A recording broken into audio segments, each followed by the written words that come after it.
오늘 하나님께서 주시는 말씀을 함께 보도록 하겠습니다. 고린도전서 15장 20절부터 28절까지 말씀입니다. 고린도전서 15장 20절부터 28절까지 말씀 같이 한 목소리로 읽겠습니다. 그러나 이제 그리스도께서 죽은 자 가운데서 다시 살아나사 잠자는 자들의 첫 열매가 되셨도다. 사망이 한 사람으로 말미암았으니 죽은 자의 부활도 한 사람으로 말미암는도다. 아담 안에서 모든 사람이 죽은 것 같이 그리스도 안에서 모든 사람이 삶을 얻으리라. 그러나 각각 자기 차례대로 되리니 먼저는 첫 열매인 그리스도요, 다음에는 그가 강림하실 때에 그리스도에게 속한 자요, 그 후에는 마지막이니 그가 모든 통치와 모든 권세와 능력을 멸하시고 나라를 아버지 하나님께 바칠 때라. 그가 모든 원수를 그 발 아래에 둘 때까지 반드시 왕 노릇하시리니 맨 나중에 멸망받을 원수는 사망이니라. 만물을 그의 발 아래에 두셨다 하셨으니 만물을 아래에 둔다 말씀하실 때에 만물을 그의 아래에 두시니가 그 중에 들지 아니한 것이 분명하도다. 만물을 복종하게 하실 때에는 아들 자신도 그때의 만물을 자기에게 복종하게 하신 이에게 복종하게 되리니 이는 하나님이 만유의 주로서 만유 안에 계시려 하심이라. 아멘. 오늘은 한 사람으로 말미암아 라는 제목으로 말씀을 나누도록 하겠습니다. 오늘 제목에 한 사람으로 말미암아라고 할 때 한 사람이 누굴까요? 예수님입니다. 네, 예수님이죠. 성경에서 가장 중요한 인물을 꼽으라면 누구일까요? 예수님이죠. 성경 전체를 한 단어로 요약하라면 저 개인적으로는 예수님이라고 요약을 할 겁니다. 좀 더 구체적으로 하라면 예수 그리스도라고 요약을 할 겁니다. 고린도 전서가 왜 쓰여졌다 그랬죠? 고린도 교회 안에 문제가 생겼기 때문이라고 그랬죠. 어떤 문제가 생겼다 그랬습니까? 소위 믿음 없는 사람들이 아니라 스스로 믿음 있다고 하는 사람들이, 구원받지 못했다는 사람, 나 애매합니다 이런 사람이 아니라 나 소위 구원받았다라고 얘기하는 사람들이 교회 안에서 문제를 일으켰기 때문이죠. 이게 원래 여러분 성경 전체가 무엇을 말하는지를 알면 이 문제가 일어나면 안 되는 거거든요. 이게 성경이라고 하는 설명서에 따라서 교회가 이렇게 구성이 되고 교회 안에서의 이렇게 사람들의 행동들이 이렇게 이제 규정이 되면 절대 싸움이 나면 안 되는 이게 구조거든요. 설명서대로 하면. 그러니까 우리도 이제 집에서 냉장고나 뭐 TV나 뭐 이런 거 세탁기나 이런 거를 사면 여러분 설명서 읽어보시는 분 많으세요? 아니면 에이 뭐 여태까지 써봤던 거랑 비슷하겠지 이러고 그냥 대충 쓰는 분이 많으세요? 보통 대충 쓴단 말이죠. 이제 글을 읽는 거를 이제 귀찮아하죠. 그래서 우리도 아니 뭐 그냥 그런 거겠지라는 식으로 신앙생활을 하다 보니까, 그렇죠? 꼼꼼하게 설명서를 읽어보지 않다 보니까 결국에는 고장이 나는 거예요. 그래서 교회가 싸움이 나면 안 되고 문제가 생기면 원래 안 되는데 설명서를 꼼꼼히 읽어보고 이해를 하지 않고, 신앙생활 하는 사람들이 설명서를 꼼꼼히 읽는다는 것은 성경을 꼼꼼하게 읽고 그게 무슨 내용인지 이해가 잘 안 되면 그걸 알기 위해서 애를 쓰고 노력한다는 걸 의미하는데 그렇게 안 한단 말이죠. 그냥 목사가 쉬운 말 한마디 던져주면 그런가 보다, 자기 인생의 경험에 비추어서 그냥 그런가 보다 이러고 그냥 지레 짐작해버리지. 그러니까 목사가 엉뚱한 말 가르쳐주면 모든 책임을 누구한테 합니까? 아, 나 옛날에 그 목사님이 나한테 그렇게 얘기해 줬다 그런단 말이죠. 근데 그걸로 하나님 앞에서 변명이 되겠습니까? 안 돼요. 안 된다고요. 나 목사 잘못 만나서 성경을 잘 못 알아서 나 이렇게밖에 못했습니다. 이게 변명이 안 된다니까요. 어렸을 때 우리 반 선생님이 공부 잘하는 애들만 이뻐해주고 나같이 돌머리는 안 이뻐해주고 그래서 내가 선생님 마음에 안 들어서 내가 공부를 안 했습니다. 그래서 내가 공부를 못해요 라고 해봐야 누구만 손해예요? 자기만 손해예요. 고린도 교회에 있는 사람들은 분명히 사도 바울이 가르쳐 준 게 있었는데 사도 바울이 가르쳐 준 것은 그냥 흘려듣고 자기들이 갖고 있는 그 경험을 바탕으로, 오늘 오면서 차에서도 그런 이야기를 좀 했어요. 사람들은 다 자기가 듣고 싶은 대로 듣지 뭐가 맞는지에 대해서는 사실은 별 관심이 없습니다. 예? 그렇지 않습니까? 요즘 이 세상을 보면 좀 그렇지 않아요? 다 자기가 듣고 싶은 대로 듣잖아요. 그러니까 그렇게 아니야, 이런 얘기를 하면 안 돼. 나를 또 힘들게 하는 사람이 나타날 거야.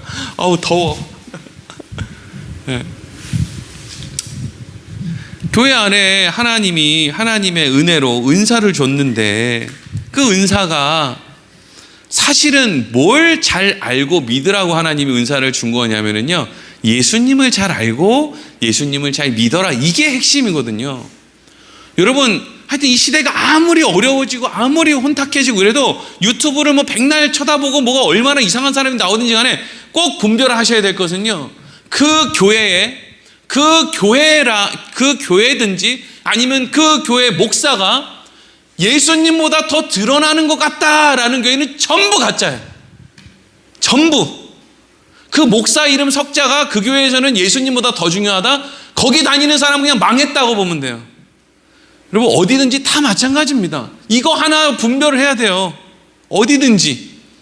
그 목사가 강대상에서 이런 식으로 말한다. 여러분 다 순종하세요. 목사가 하는 말에 다 이해하세요.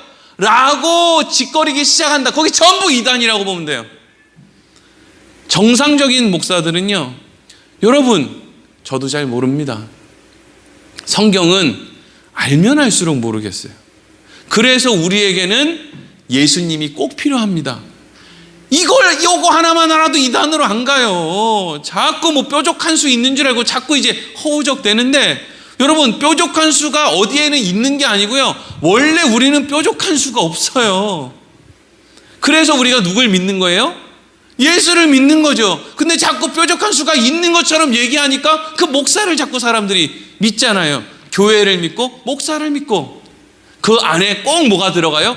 은사가 무슨 반찬 나물처럼 꼭 그 사이사이에 들어가서 양념 역할을 하면서 이 사람이 대단한 영적인 사람이니까 은사가 나타난다, 이렇게 양념을 치는데, 성경은 은사가 누구의 능력을 나타난다는 말을 한 적이 없어요. 사도 바울은 은사가 왜 나타난대요? 믿음 없는 사람들을 돕기 위해서 나타나는 거라잖아요. 그러니까 믿음 있는 사람은 뭘 사모하라 그랬어요? 예언을 사모하라 그랬잖아요. 그렇죠? 성경을 모르니까 자꾸 엉뚱한 길로 가고, 누가 엉뚱한 소리를 해도 귀를 닫아야 될 텐데 그 사람한테 오히려 막 대단한 종이라 그러고 막 그런단 말이에요. 참 안타까운 현실이에요.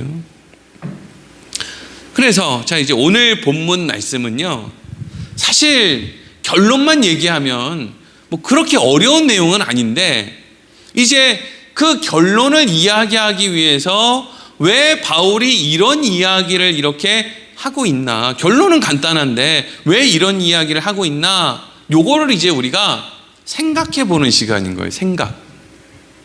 그래서 그 전에 오늘 본문으로 들어가기에 앞서서, 오늘 사실 본문하고 그 본문의 내용하고를 설명하는 건 사실 3분밖에 안 걸려요.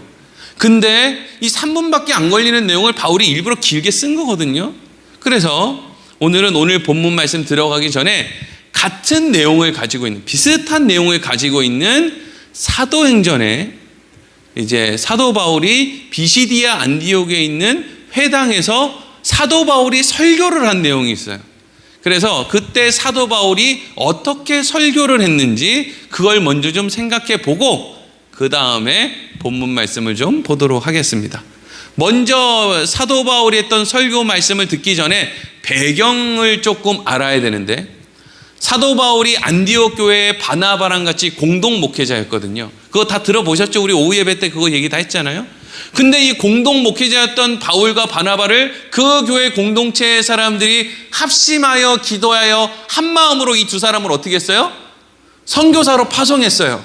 그러니까 여러분, 합심해서 교회에서 뭘 한다면 이 정도는 되는 거예요. 이 정도는 해야 이게 합심했다 그러는 거예요.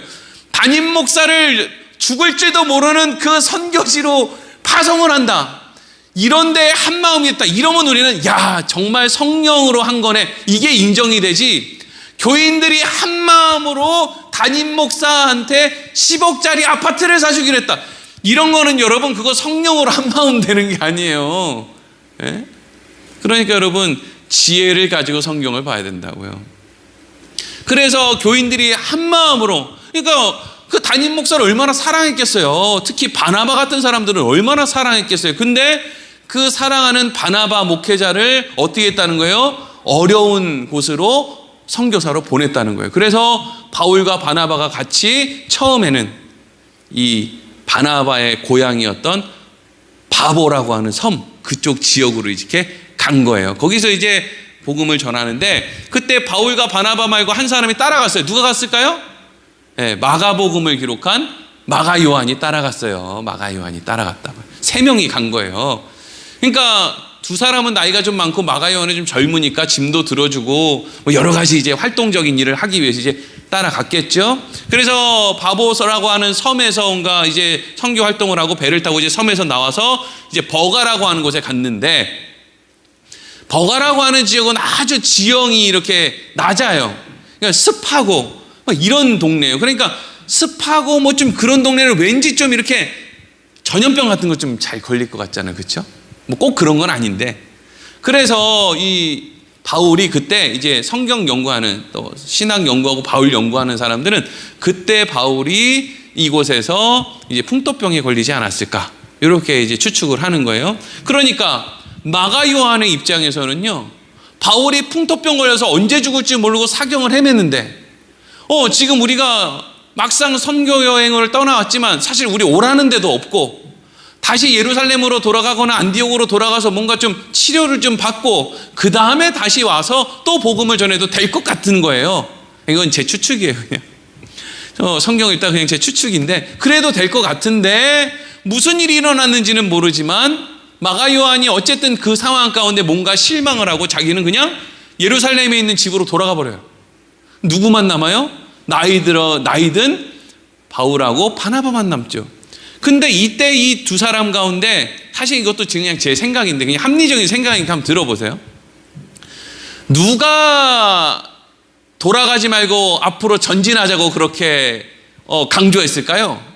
분명히 바울이 했을 것 같아요. 바울이 가자고 했을 것 같아요. 바울이 아픈 사람이고, 또 그러니까 아픈 사람이 가자고 하지, 안 아픈 사람이 아픈 사람을 두고 갑시다 이렇게는 잘 안 한단 말이에요. 그러니까 이제 바울이 아픈 사람이고, 그 아픈 바울이 나 괜찮으니까, 나 길에서 죽더라도 나 복음 전하다 죽을 테니까 갑시다 이제 이렇게 했겠죠. 근데 바나바의 생각에는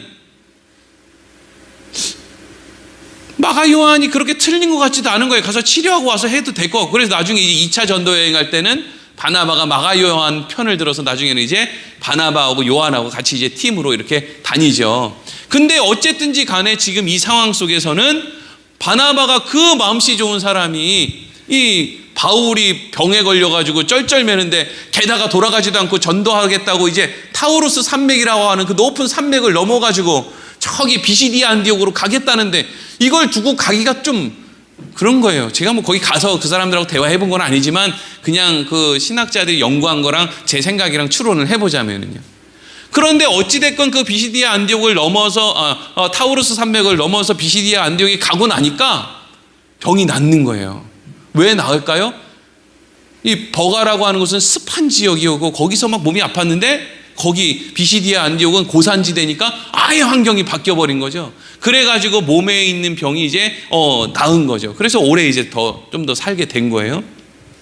근데 어찌됐건 제가 뭘 얘기 드리려고 하냐면, 이 상황 속에서 지금 바울은 뭘 경험했을까요? 죽을 경험을 했겠죠. 아주 어려운, 나 이러다 죽겠다, 길에서 나 죽을 수도 있겠다, 그런 생각을 하면서도 또 타우루스 산맥에 강도도 많고 한데도 거기를 그냥 걸어가지고 이걸 넘어가지고 비시디아 안디옥으로 오는 거예요. 그리고 나서 비시디아 안디옥에 딱 도착했는데 그날이 마침 안식일이었어요. 그러니까 바울하고 바나바가 그 마음을 설명드리려는 거예요.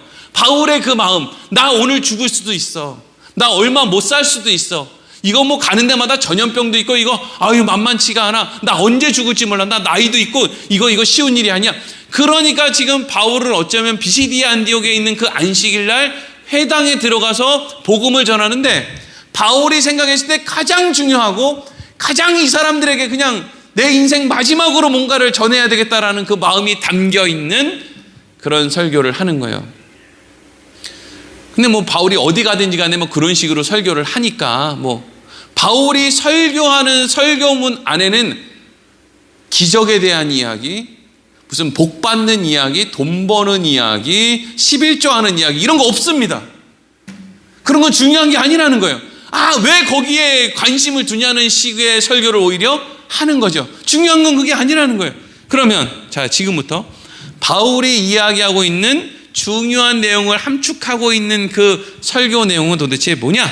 사도행전 13장 26절부터 41절. 이게 26절이 한 설교 중간 부분부터인데 이제 시간 관계상 중간 부분부터 마지막 부분까지 이거를 한 번에 다 이해를 해야 이게 설교가 무슨 내용인지 알 수가 있어요. 우리 같이 26절 먼저 읽어볼게요. 시작. 형제들아, 아브라함의 후손과 너희 중 하나님을 경외하는 사람들아, 이 구원의 말씀을 우리에게 보내셨거늘. 그러니까 하나님께서 우리에게 아브라함으로부터 시작된 우리 히브리인들, 우리 유대인들에게 하나님이 구원의 말씀을 보냈다는 거예요. 근데 27절에 그걸 사람들이 알아들었느냐? 못 알아들었다는 거죠. 읽겠습니다. 27절 시작.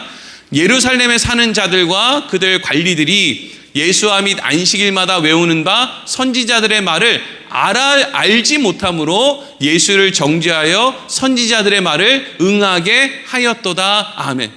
예루살렘에 사는 자들, 그의 관리들, 성경에 미친 사람들이죠. 정말 희한하지 않습니까?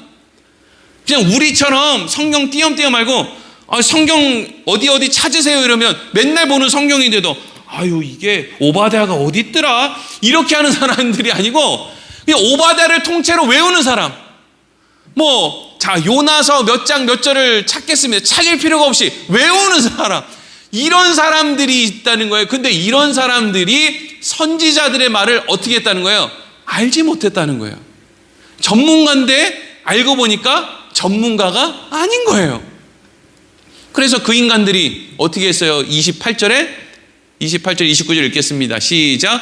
죽일 죄를 하나도 찾지 못하였으나 빌라도에게 죽여달라 하였으니 성경의 글을 가리켜 기록한 말씀을 다 응하게 한 것이라. 후에 나무에서 내려다가 무덤에 두었으나. 이게 지금 성경의 글을 가리켜 기록한 말씀을 다 응하게 한 것이다. 그러니까 이 모든 일들이 지금 누가 주관하고 있는 거예요? 하나님이 주관하고 있는 거죠. 인간은 하는 일이 없어요, 여러분. 성경에서 이야기하고 있는 것은 우리에게 무슨 사명을 감당해라 이게 아니고요. 니네들은 제발 정신 차리고 가만히 좀 있어. 사고 좀 치지 마. 사실 여기에 가깝지. 성경에서 우리한테 무슨 니네가 땅끝까지 복음 안 전하면 큰 문제가 생긴다 이렇게 가르치질 않아요. 중요한 일은 하나님이 다 한단 말이죠. 성경의 글을 가리켜 기록한 말씀을 하나님이 다 응하게 하셨다는 거예요. 이게 뭐예요? 구원의 모든 길을 하나님 입장에서 다 이루셨다는 거죠. 아무런 도움이 필요 없었다는 거예요. 그래서 29절, 그래서 예수님이 돌아가셨는데 30절부터 읽겠습니다. 시작. 하나님이 죽은 자 가운데서 그를 살리신지라.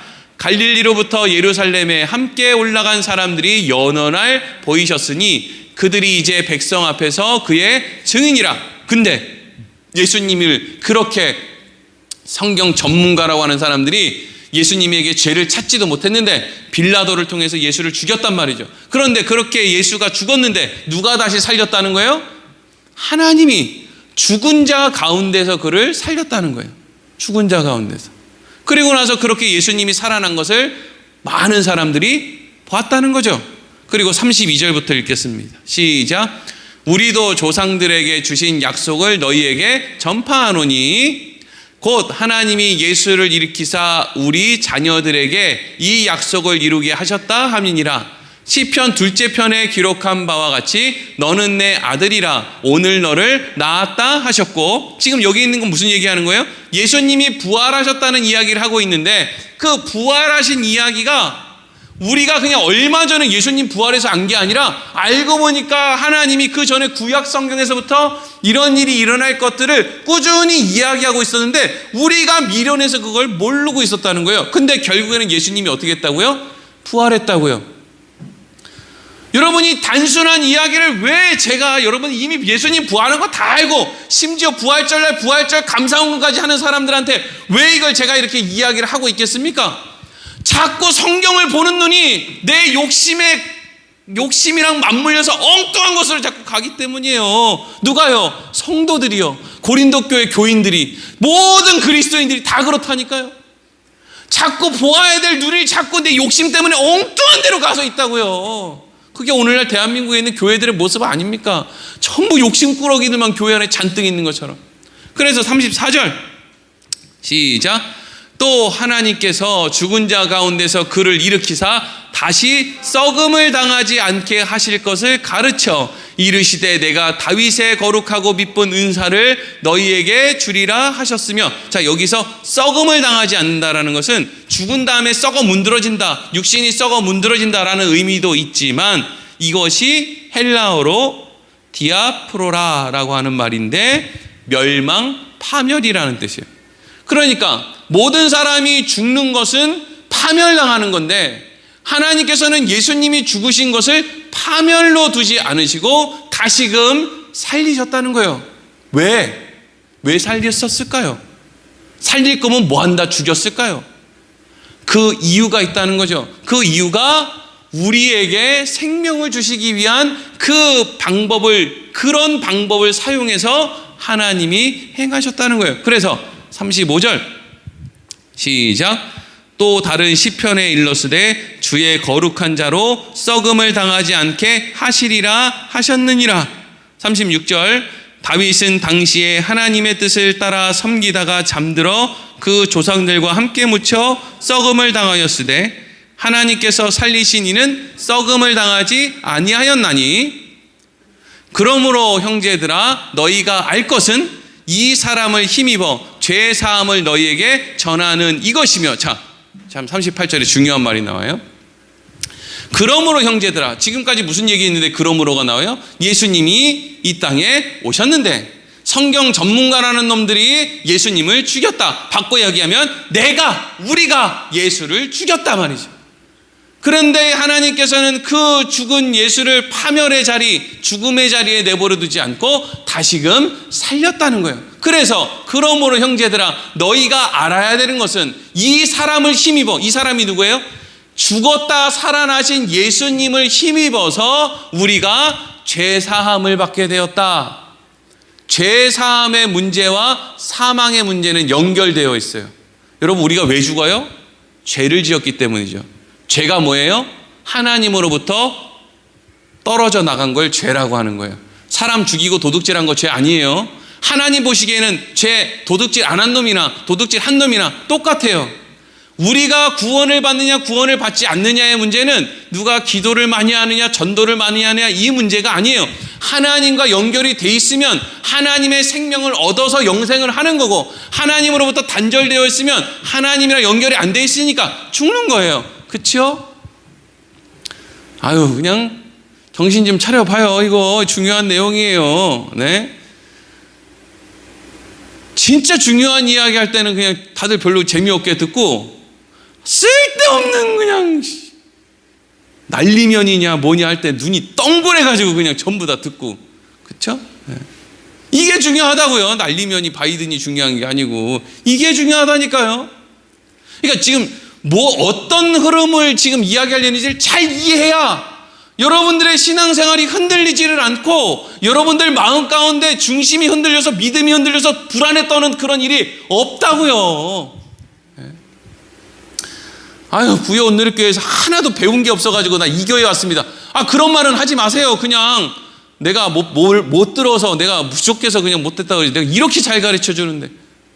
그러니까 여기서 이 사람을 힘입어 죄사함을 너희에게 전한다는 건 무슨 이야기냐면, 예수님 때문에 죄의 문제가 해결돼서 이제는 우리도 부활하는 육신으로 이제는 나아갈 수 있는 길이 열렸다. 요거를 지금 설명해 주고 있는 거예요. 그래서 39절 시작. 또 모세의 율법으로 너희가 의롭다 하심을 얻지 못하던 모든 일에도 이 사람을 힘입어 믿는 자마다 의롭다 하심을 얻는 이것이라. 자, 이 모세의 율법으로 의롭다 하심을 얻었대요? 못 얻었대요? 못 얻었대요. 한 사람도 이거 다 지켜가지고 구원받는 놈이 없대요.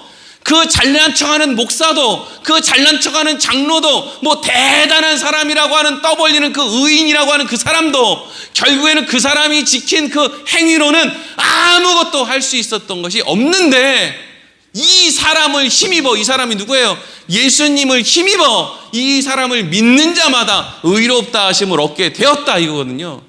그러면 이제 여기서 사람들은 대부분 설교가 끝나면 어떻게 결론이 나겠어요? 예수를 믿어라! 이렇게 이제 끝난단 말이죠. 믿어줘야 믿지. 이걸 얘기를 안 한다고요. 믿어줘야 믿을 거 아니에요. 누군 뭐 안 믿고 싶어요? 믿고 싶지. 믿고 싶어요. 근데 안 믿어지는 걸 어떻게 믿냐고요. 이게 핵심이에요, 지금. 요 앞에서부터 예수가 이 땅에 왔는데, 예수가 죽었는데, 그런데 죽지 않고 부활했는데, 그런데 그가 죄의 문제를 해결해 주셨고, 그 다음에는 우리가 율법으로 다 해결을 될 수 없는 그 문제까지도 예수님이 해결해 주셨다. 그런데 그런 결론은 예수를 믿어라 이건데, 40절 읽겠습니다. 시작. 그런즉 너희는 선지자들을 통하여 말씀하신 것이 너희에게 미칠까 삼가하라. 41절. 일러스되 보라, 멸시하는 사람들아, 너희는 놀라고 멸망하라. 내가 너희 때를 당하여 한 일을 행할 것이니 사람이 너희에게 일러줄지라도 도무지 믿지 못할 일이라 하였느니라 하니라. 아멘. 여기가 핵심이라고요. 여기가. 여러분 예수 믿으세요 그러면 구원받습니다. 이게 핵심이 아니에요. 41절이 핵심이죠. 41절에 뭐라 그래요? 아무나 믿을 수 있다는 거예요. 아무나 못 믿는다는 거예요. 아무나 못 믿는다는 얘기죠. 여기 뭐라고 되어 있어요? 너희에게, 사람이 너희에게 일러줄지라도 도무지 이건 믿지 못할 일이다. 그렇죠? 이게 믿을 일입니까? 2000년 전에 예루살렘에서 십자가에 매달려 죽은 그 예수가 2000년이 지난 2022년에 지금 나 먹고 살기도 바쁜데 지금 내가 사는 내 인생의 죄의 문제를 위해서 2000년 전에 예수가 죽어서 내가 그 예수 때문에 부활하게 됐다. 누가 믿냐고요, 이걸. 믿어달라고 사정을 하면 믿습니까? 길에서 물티슈 주고 초코파이 나눠주면 그걸 사람들이 받아먹고 그걸 믿냐고요? 못 믿죠. 장우산 준다 그러면 교회 왔다가 한번 앉았다가 1시간 정도 알바비 대신에 장우산 받고 집에 가는 그 정도는 하겠죠. 근데 이걸 믿냐고요. 그래서 우리 인생의 문제를 놓고 그래 난 부활할 육신이니까 내가 이런 거에 연연할 수 없지, 이런 자유하는 마음이 생기냐고요. 아무나 생기는 게 아니란 말이에요. 이게 대부분의 사람들은요, 사람이 너희에게 일러줄지라도 도무지 믿지 못할 일이다 하였다라는 거예요. 그런데 믿는 사람들이 생겼죠. 이걸 이제 고린도 교회로 한번 적용해 보세요. 그럼 고린도 교회에 이걸 사람들이 어떻게 믿게 됐냔 말이에요. 어떤 사람은 바울이 이야기했던 믿음의 은사와 같이 그냥 이걸 들었는데, 나는 여태까지 방언도 못 해보고 무슨 환청 무슨 음성도 못 들어보고 뭘 깨닫는 것도 아니고 무슨 갑자기 11조를 냈더니 11조가 뻥튀기 되거나 이런 어떤 간증도 없고 이런데, 어떤 사람은 그냥 믿어지는 거예요. 2000년에 죽은 그 예수님 때문에 내가 살았다, 이 자유가 내 안에 그냥 믿어지는 거예요. 믿는다는 말 아시죠? 믿는다. 나는 이 뒤에 있는 벽이 내가 손을 이렇게 뒤로 이렇게 내밀면 내 몸무게를 지탱해 줄 줄로 믿는다. 그러니까 뒤로 이렇게 팍 기대는 거 아닙니까? 그렇죠? 근데 믿는다 그러는데 이렇게 팍 기대지 못하는 건 못 믿는 거잖아요. 그렇죠? 근데 그런 믿음이 생기는 사람이 있죠. 그런 사람들은 참 감사한 일이죠. 근데 지금 이 얘기 안에서 지금 뭘 얘기하는 거예요? 고린도 교회 안에 어떤 사람들은요, 보통 사람들은 이걸 못 믿어야 정상이고, 어떤 사람들은 하나님이 믿음의 은사를 주셔서 그냥 자연스럽게 믿는 사람이 있는데, 어떤 사람이 또 있느냐, 굳이 그냥 믿어지지가 않아서 쩔쩔매는 사람한테 하나님이 어떻게 했느냐, 은사를 줘가면서 너 이거 믿어야 된다, 너 이거 못 믿으면 안 돼, 난 널 꼭 살려야 되겠어, 그래서 나는 오늘 너한테 방언을 줄 거야, 이렇게 했다는 거예요. 그러면 방언 받은 사람은 하나님 앞에 뭘 해야 되는 거예요? 감사해야죠. 어떤 감사예요?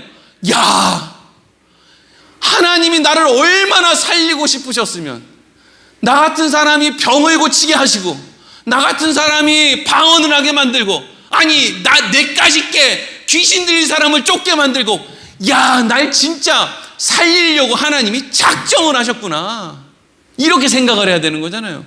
그러면 어떻게 해야 돼요? 그 은사 때문에 감사하고 오히려 찍소리도 안 해야지. 그렇지 않습니까? 그거잖아요. 얼마나 하나님이 날 살리려고 작정을 했으면 그 우매한 나를 그냥 정신 차리라고 막 온갖 은사를 행할 수 있도록 그렇게 하시느냐 말이에요.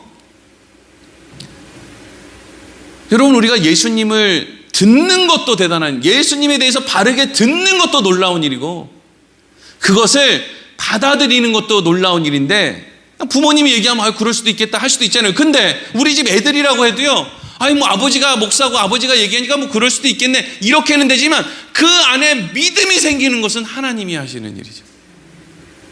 그러니까 듣는 것도 놀랍고 받아들이는 것도 높는데 우리는 지금 믿는 상태에 있다. 근데 믿는 상태에 있는 우리가 앞으로 부활을 보장받은 우리가 지금 하나님 앞에 하나님이 나 살리시겠다고 그냥 그 우매한 나한테 주신 그 은사를 가지고 뭘 하는 거예요? 이 고린도 교회는 자랑을 하고 자빠졌다는 거죠. 자랑을 하고. 그러니까 바울이 이 이야기를 계속 하는 이유는요, 부끄러운 줄 알아라 이거죠. 부끄러운 줄 알아라. 부끄러운 줄 알아. 정신 좀 차려라. 또 다른 말로 철 좀 들어라 제발. 그러니까 계속 부활에 대한 이야기를 하는 그 안에는요, 정신 차려라, 철 들어라, 이제 좀 이런 내용이 그 안에 있는 거예요. 너무 답답하니까. 그래서 이제 오늘 본문으로 넘어가면은요, 보세요. 20절, 21절 읽겠습니다. 시작. 그러나 이제 그리스도께서 죽은 자 가운데서 다시 살아나사 잠자는 자들의 첫 열매가 되셨도다. 사망이 한 사람으로 말미암았으니 죽은 자의 부활도 한 사람으로 말미암는도다. 아멘. 여러분, 이거 잘 이해하셔야 돼요. 어떤 사람들은요, 기독교에 대한 반감을 가질 때 이렇게 반감을 가져요. 내가 선악과 먹었냐? 아담이 먹었는데 왜 나한테 난리야? 이런 식으로 이제 불만을 표출하거든요. 맞아요. 아담이 먹었어요. 그래서 아담 때문에 우리가 하나님의 품으로부터 쫓겨났잖아요. 그래서 쫓겨난 우리는 하나님으로부터 분리된 상태로 태어나서 계속 그렇게 사는 거예요. 단절됐죠. 그러면 그게 불만인 사람은 어떻게 하면 되느냐? 자, 나는 그래서 아담 때문에 하나님의 집으로부터 내가 쫓겨나게 되었는데 난 이제 알았어. 예수님을 통해서 나는 다시 아버지의 집으로 돌아갈 수 있어. 그러면 이제 어떻게 하면 돼요? 불만을 표출할 게 아니라 하나님 감사합니다. 이제 집으로 돌아갈 길이 생겼네요. 아담이 뭔 짓을 했든지 간에 아담이 벌인 그 죄보다 예수님이 행하신 공로가 더 크니까 저는 예수님 옷 입고 예수님으로 인해서 천국 가겠습니다. 아버지 집 가겠습니다. 이러면 되거든요. 불만 품고 안 믿는다고 발악을 할 게 아니라. 근데 대부분 믿는 사람들은 이렇게 순서적으로 그래 아담 때문에 쫓겨났지만 예수님으로 인해서 들어가면 되는 거지 뭐. 그리고 예수님 감사합니다 이러고 간단 말이죠. 근데 도무지 안 믿어지는 사람들은 그냥 자기가 그냥 안 믿어진다 이게 아니고요, 뭐가 문제가 있어서 자꾸 안 믿는다고 이야기를 해야 속이 편하니까 아담이 지은 죄 때문에 내가 천국 가지 못하는 게 맞느냐 이런 식에서 이제 멈춰 있는 거죠. 어쨌든 그렇게 예수님 때문에 이제 죽은 자들에게서 부활할 수 있는 길이 열렸다. 22절에서 24절 시작. 아담 안에서 모든 사람이 죽은 것 같이 그리스도 안에서 모든 사람이 삶을 얻으리라. 그러나 각각 자기 차례대로 되리니 먼저는 첫 열매인 그리스도요, 다음에는 그가 강림하실 때에 그리스도에게 속한 자요, 그 후에는 마지막이니 그가 모든 통치와 모든 권세와 능력을 멸하시고 나라를 아버지 하나님께 바칠 때라. 이게 22절부터 24절까지 말씀을 보면은요, 이게 이제 부활하는 순서를 의미하는 것처럼 보여요. 그래서 자, 23절을 보면 그러나 이 일은, 부활의 이 일은 각각 차례대로 되리니 먼저는 어디가 제일 먼저 일어나는 거예요? 첫 열매인 예수님이 먼저 부활을 하시고, 그래서 우리에게 부활은 이렇게 하는 거지 이러고 짜잔하고 보여주시는 거예요. 그리고 그 다음에는 어떤 순서로 나타나는 거예요? 23절 뒷부분에 보면 첫 열매인 그리스도요, 다음에는 그가 강림하실 때 그리스도에게 속한 자요. 그러니까 여러분, 우리는 이 말씀을 통해서 뭘 알아요? 우리가 그리스도에게 속하여 있기 때문에 우리는 뭐 한다는 걸 알아요? 예수님처럼 부활한다는 걸 알죠. 그러니까 여러분, 사람은, 그리스도인은요, 예수님이 부활하셨다는 것을 믿기 때문에 나도 부활할 것을 믿는 사람이 있고, 예수님이 부활한 것을 못 믿기 때문에 그냥 교회에 나와서 복 달라고는 하는데 내가 부활한다는 것을 못 믿는 사람이 있는 거예요. 무슨 내용인지 이해가 되시죠? 네. 우리는 예수님께서 부활하셨다는 걸 믿어요. 여러분, 세상 사람들은요 너무 이상해요. 예수님이 4대 성인 중에 한 명이래요. 예수님을 성인이라고 해요. 근데 예수님이 성인인데 예수님이 부활하셨다는 말은 거짓말이래요. 성인에서 빼야지. 성인에서 빼야 될 거 아니에요. 그 거짓말쟁이를 어디서 지금 거짓말이나 치시라는 사람을 무슨 성인이라고 해요. 그냥 빼. 예수님 빼고 3대 성인으로 해. 예수님 빼려고 그러니까 기독교인들이 가지고 있는 돈은 탐나고 힘은 탐나고 그 사람들 비유 맞춰서 뭘 좀 해야 되겠고, 그러니까 예수님 4대 성인 중에서 빼지는 못하고 예수님의 말은 거짓말이고, 이런 앞뒤가 안 맞는 이야기가 어딨어요. 그러니까 여러분, 우리도 예수님의 부활을 믿든지, 예수님의 부활을 믿는다는 건 바꿔 얘기하면 무슨 이야기예요? 예수님에게 속하여 있는 나도 부활할 것이라는 것을 같이 믿고 살든지, 아니면 거짓말이니까 이거저거 하지 말고 그냥 뭐 한다고 시간 아깝게 교회 나와가지고 그렇게 시간을 허비하냐고 그냥 믿지 말고 그냥 내 살고 싶은 대로 살다가 그냥 어차피 그냥 죽을 거 그냥 그러고 살다 죽든지, 그렇게 해야지 하는 거 아니냔 말이죠. 그리고 나서 이제 25절부터 시작. 그가 모든 원수를 그 발 아래에 둘 때까지 반드시 왕노릇 하리니 맨 나중에 멸망받을 원수는 사망이니라. 만물을 그의 발 아래에 두셨다 하셨으니 만물을 아래에 둔다 말씀하실 때 만물을 그의 아래에 두시니가 그 중에 들지 아니한 것이 분명하도다. 만물을 그에게 복종하게 하실 때에는 아들 자신도 그때 만물을 자기에게 복종하게 하신 이에게 복종하게 되리니 이는 하나님의 만유의 주로서 만유 안에 계시려 하심이라. 아멘.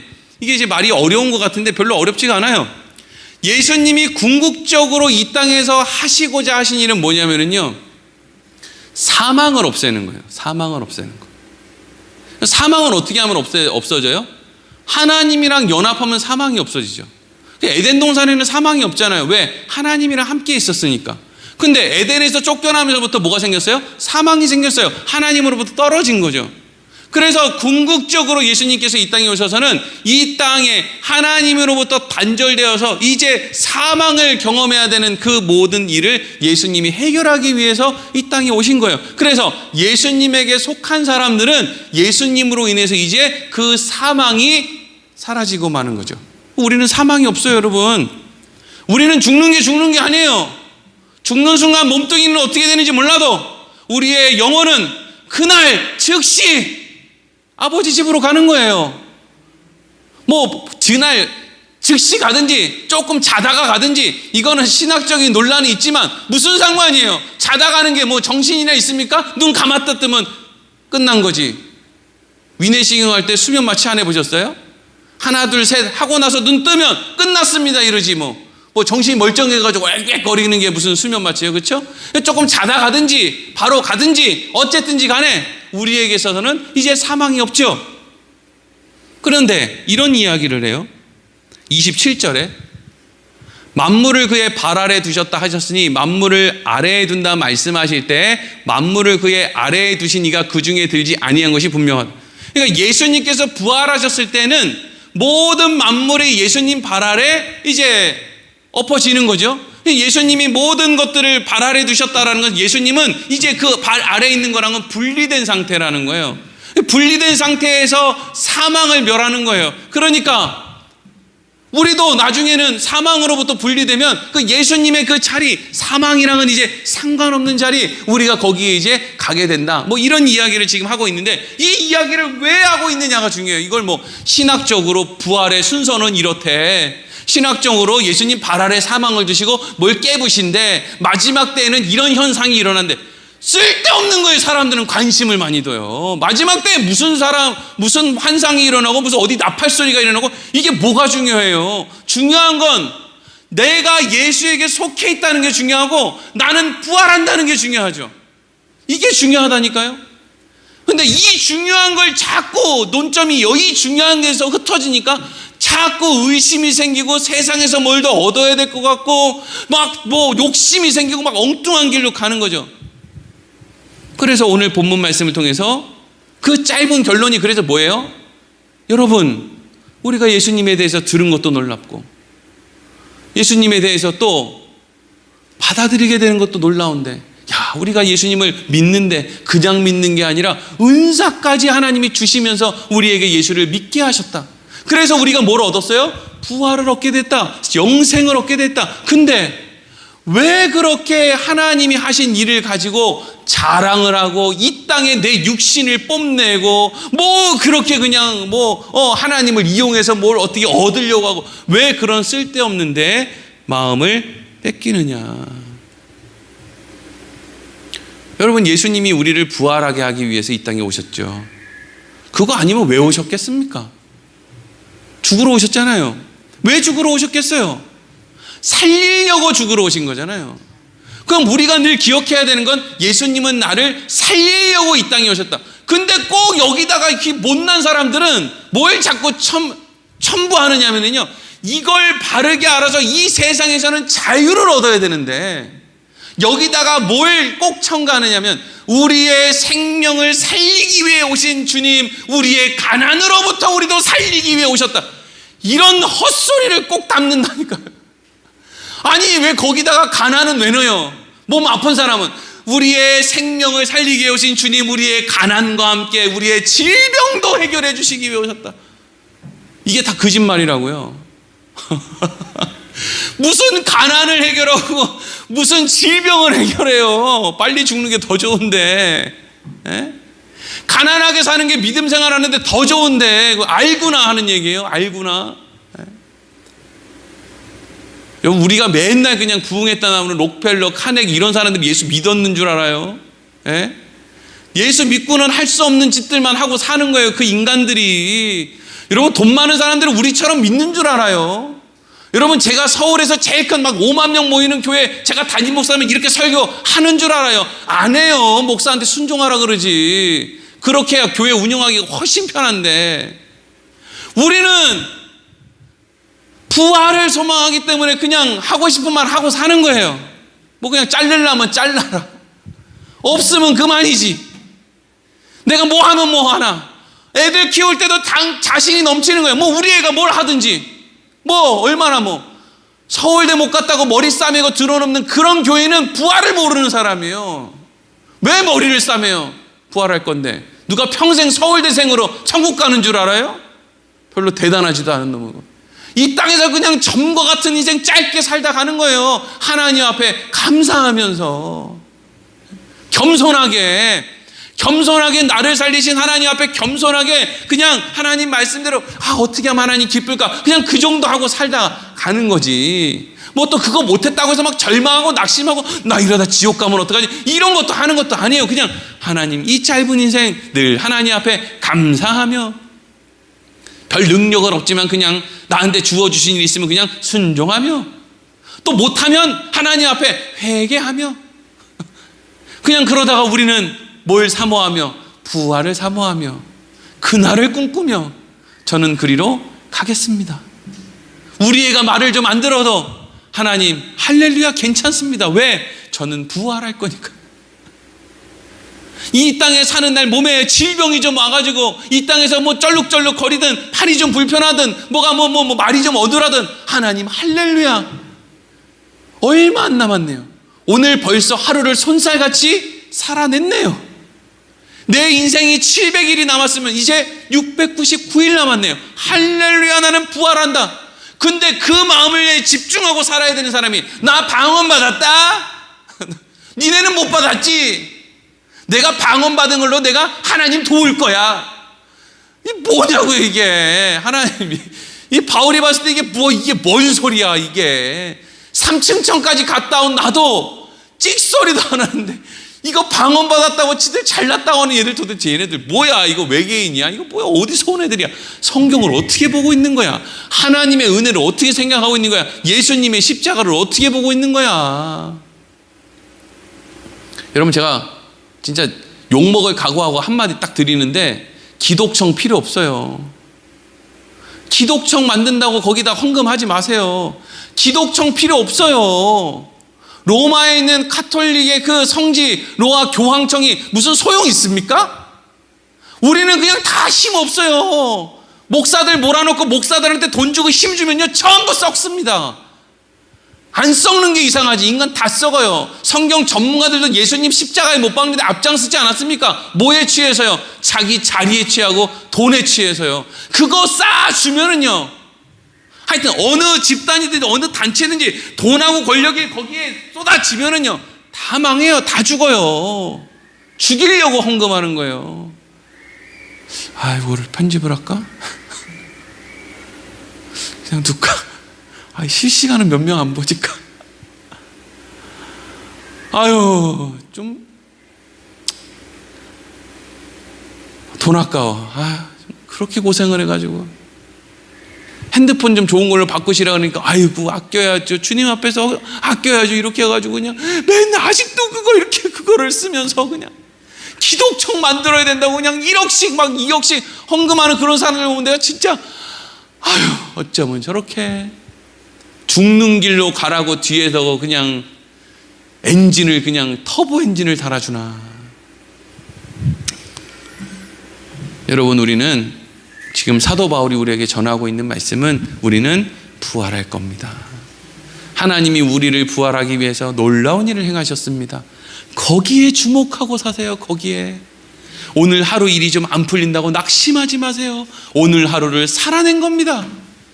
다 왔어요. 다 왔어. 조금만 참으세요.